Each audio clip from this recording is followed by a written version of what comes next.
E aí pessoal da NET, que é o Felipe de novo no canal Mundo Seiya. Estamos de volta com mais uma análise de capítulo, claro, analisando o melhor spin-off atual de Saint Seiya, Cavaleiro do Zodíaco, Saint Seiya Re-Rise of Poseidon. E hoje a gente vai ter de volta alguns personagens que são alguns dos personagens favoritos da fandom, que gosta do clássico, né, que gosta de Saint Seiya, né, que seria os Cavaleiros de Gêmeos. A gente vai ver como que eles vão voltar e se unir nesse novo capítulo de Saint Seiya Re-Rise of Poseidon. Mas antes disso, pessoal, dá o like no vídeo, se inscreve no canal e manda vídeo pros amigos de vocês que podem interessados em mais novidades sobre Saint Seiya Cavaleiro do Zodíaco. Se você quiser e se você puder, torne-se membro do canal Mundo Seiya. Tornar-se membro é a melhor maneira de ajudar o canal. E também, se você quiser ajudar de maneira indireta e comprar coisas para vocês, dá uma olhada aqui nos links no Amazon. Você pode comprar outras coisas no Amazon, inclusive mangás também. Pode comprar mangás no Amazon, como os mangás que estão nos links aqui,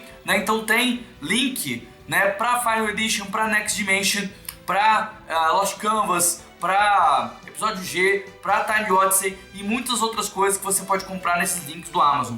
Pessoal, então vamos lá, vamos falar sobre o Rise of Poseidon, capítulo 16, Batalha do Zero Absoluto. Vamos lá?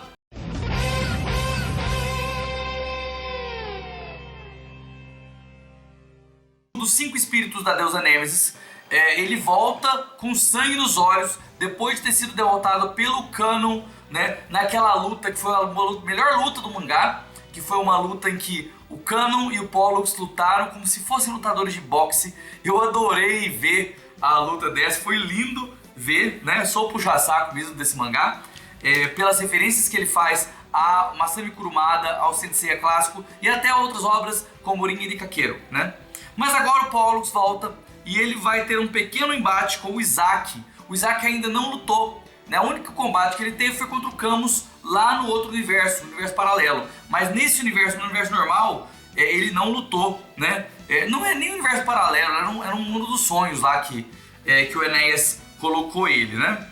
E agora, gente, o Isaac, ele vai conseguir executar golpes no Zero Absoluto. Vocês podem ver aí que ele está executando golpes no Zero Absoluto a ponto de usar, né, o turbilhão, né, turbilhão de gelo, né, o Colodon Smirk, que é o golpe lá do Yoga, né, um golpe do Yoga, golpe do História de Aquário, né, um golpe de Aquário, né, o Colodon Smirk, que ele usou. Vocês podem ver a imagem aí do Pollux preso num cubo de gelo, né, e até uma referência ao anime clássico, com o Isaac fazendo essas poses, né? Que parecem as poses da dança do yoga, né?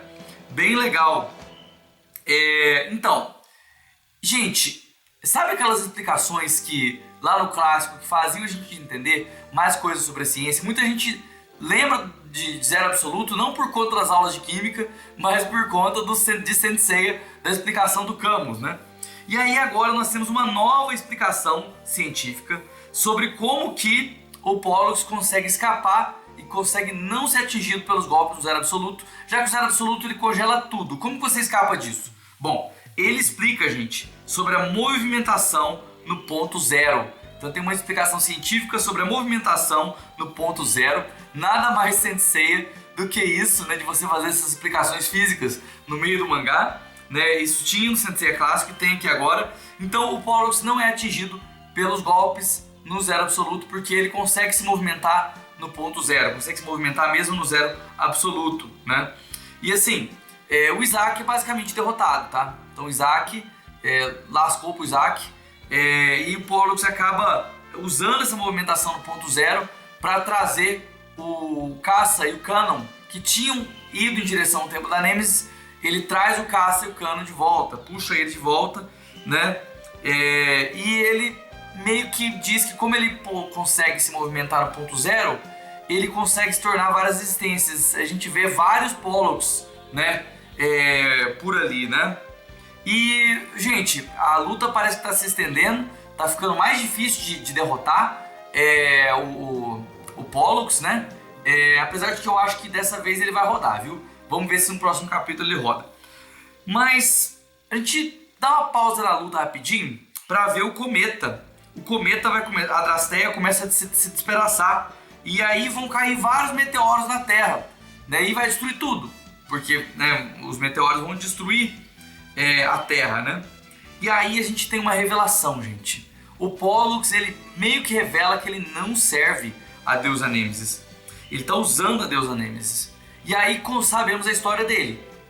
O Castor, que era o seu irmão, morreu. E ele diz que essas historinhas que contam que ele viveu para sempre com o irmão dele é mentira, né? Porque o irmão dele morreu de fato e ele é imortal. Então ele ficou separado do irmão, né? E aí ele tem raiva do Olimpo, gente.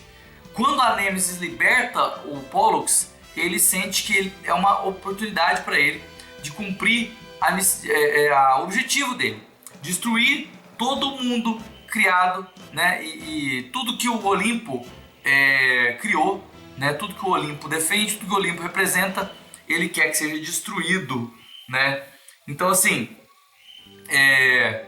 vamos ver, gente, essa questão de ir contra o Olimpo, aí você tem o julgamento da justiça, tem o Pegasus mitológico. Eu acho que esse mangá vai longe, hein? Acho que esse mangá vai longe. Mas calma que eu já vou falar sobre o que vocês clicaram. Vocês clicaram pra ver o Saga, né? Presta atenção no que eu vou falar agora, por isso que eu coloquei uma interrogação, porque vocês vão ver o Saga.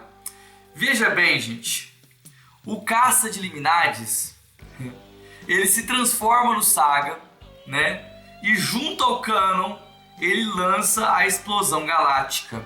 Então você tem duas explosões galácticas ao mesmo tempo. Uma lançada pelo Canon e outra lançada pelo Caça, transformado em Saga.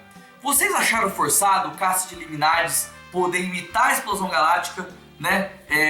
Mesmo que a transformação mesmo que não seja de verdade? Escrevam aqui, né? Porque eu imaginava que quando ele imitava golpe era meio que uma ilusão também, o golpe não era de verdade.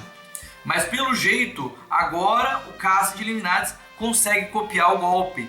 E aí você tem Explosão Galáctica do Caça, Explosão Galáctica do Canon, e você tem uma supernova, né? Uma supernova de verdade que vai ser lançada, né, em direção ao Pollux. E eu acho que dessa vez o Pollux não vai escapar, né? Acho que agora a luta acabou. Nós temos mais 3 capítulos de Rise of Poseidon, mais um capítulo X, um extra, capítulo X.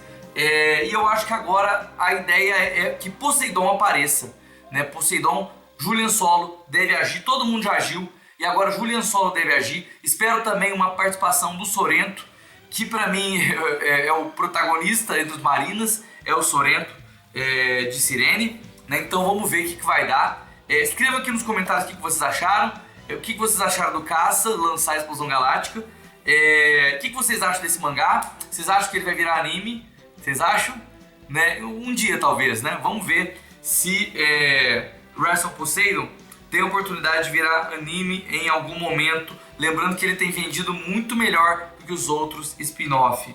Pessoal, é isso então a minha análise de Rise of Poseidon número 16. Espero que vocês tenham gostado do vídeo. Até mais. Tchau, tchau.